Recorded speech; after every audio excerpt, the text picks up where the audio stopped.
Hello and welcome. तो आज हम लोग इस वीडियो में देखने वाले हैं क्लास 10 का साइंस का chapter number 10 light reflection and refraction का नेक्स्ट टॉपिक। तो इसके पहले जो है हम लोग कॉन्केव मिरर क्या होता है, कॉन्वेक्स मिरर क्या होता है, पोल क्या होता है, सेंटर ऑफ कर्वेचर क्या होता है, ये सारी बातें जो है हम लोग लास्ट वीडियो में डिस्कशन जो है कर लिए थे। तो आज का वीडियो का जो हमारा टॉपिक है वो बहुत इंपॉर्टेंट है और वो है आपका direction of reflected light rule.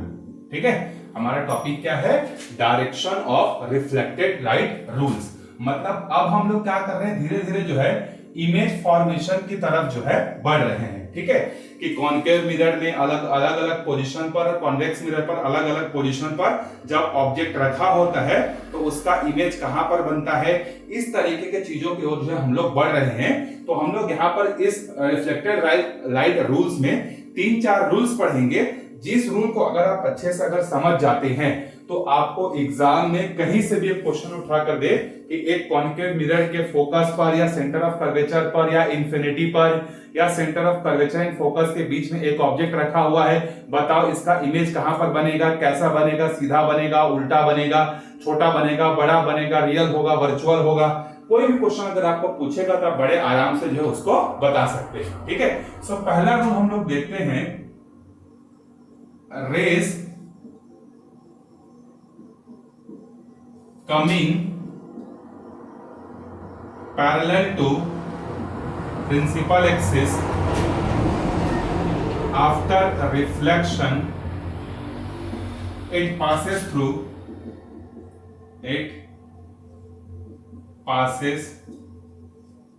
through focus। ठीक है, ये क्या बोल रहा है कि अगर एक कॉन्केव मिरर है और उस पर क्या हो रहा है, एक जो आपका क्या बोलते हैं, एक लाइट रेज जो है प्रिंसिपल एक्सिस के पैरेलल अगर आ रही है तो वो मिरर के सरफेस से टकराने के बाद वो क्या होगा, फोकस से जो है होकर गुजरेगा।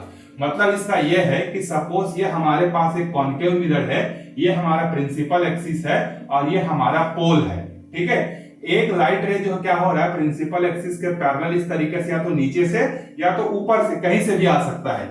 तो अगर एक लाइट रेस प्रिंसिपल एक्सिस के पैरेलल अगर आता है तो वो रिफ्लेक्शन के बाद जो है कहां से होकर जाएगा, फोकस से जो है होकर क्या होगा, हमने तो पढ़ा भी है पहले, ये कहां से होकर जाएगा, इस तरीके से फोकस से जो है होकर जो है पास होगा। ठीक है, ये वाला पोजीशन फोकस, तो इसको ध्यान में रखिएगा। जब भी आपको इमेज फॉर्मेशन करना पड़ेगा, अगर आपको इमेज फॉर्मेशन करना है तो वहां पर आपको कम से कम 2 लाइट रेज जो है चाहिए। इस चीज को मैं आगे बताऊंगा भी। जब भी हम लोग किसी भी ऑब्जेक्ट का इमेज फॉर्मेशन करते हैं, चाहे वो कॉन्वेक्स का है, चाहे कॉन्केव का है, चाहे लेंस का हो, चाहे मिरर का हो, तो कम से कम हमें 2 लाइट रेज की जरूरत पड़ती है।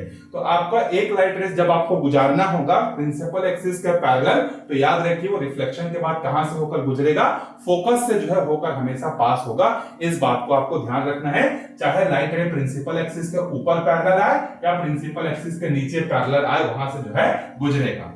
Second, light rays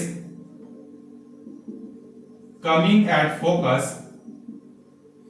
after reflection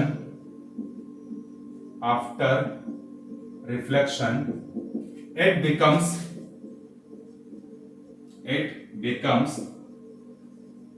parallel to principal axis। इसका जस्ट उल्टा, जैसे अगर कोई लाइट रे प्रिंसिपल एक्सिस के पैरेलल अगर आती है तो फोकस से होकर गुजरती है।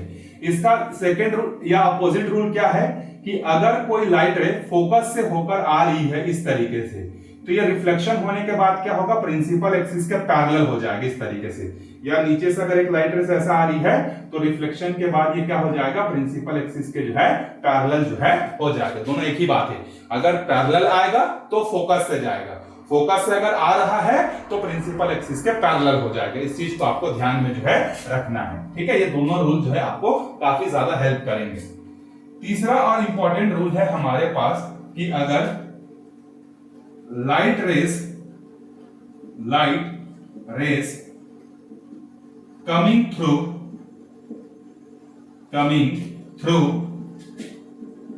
center of curvature coming through center of curvature, it follows its own path।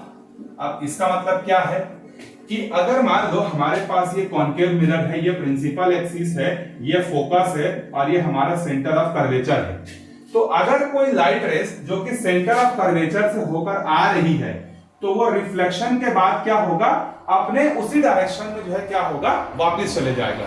जिस डायरेक्शन से वो आ रहा था उसी डायरेक्शन में क्या होगा, वो वापस चले जाएगा। ठीक है, जैसे अगर यहां से अगर आ रही है, जैसे मिरर को थोड़ा सा बड़ा कर देते हैं, एक लाइट रेज इस तरीके से सेंटर ऑफ कर्वेचर से आ रहा है तो उसी रास्ते को फॉलो करते हुए क्या होगा, वहां से जो है वापस जो है चले जाएगा। जिस रास्ते से आता है उसी रास्ते से वापस चले जाता है जब कोई लाइट रेज क्या होगा, हमारा सेंटर ऑफ कर्वेचर से जो है आएगा। ठीक है, इसके बाद एक लास्ट रूल और है जो कि आपको देखना है, ध्यान में रखना है। ये रूल्स के बाद जो है आपका सारा का सारा जो इमेज फॉर्मेशन है वो सब जो है क्लियर जो है हो जाएगा। चलिए देखिए, चौथा रूल क्या है हमारा,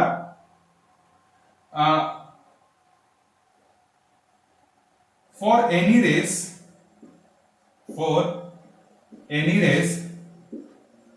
rather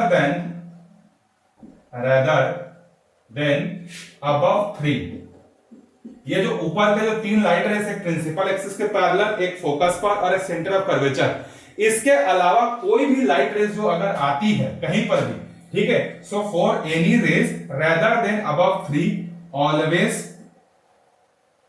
always angle of incidence is equal to angle of reflection. ये बात जो है हमेशा रहेगी। मतलब या आप ऐसा भी समझ सकते हैं कि अगर कोई लाइट रे पोल पर आती है इस तरीके से, तो जितना एंगल ऑफ इंसिडेंट होगा उतना ही एंगल ऑफ क्या होगा, आपका रिफ्लेक्शन भी जो है होगा। किसी भी पॉइंट पर आए, चाहे यहां पर आए, यहां पर आए, यहां पर आए, कहीं पर भी आए, जितना एंगल पर वो इंसिडेंट हो रहा है उतने ही एंगल पर वो क्या हो जाएगा, रिफ्लेक्ट हो जाएगा।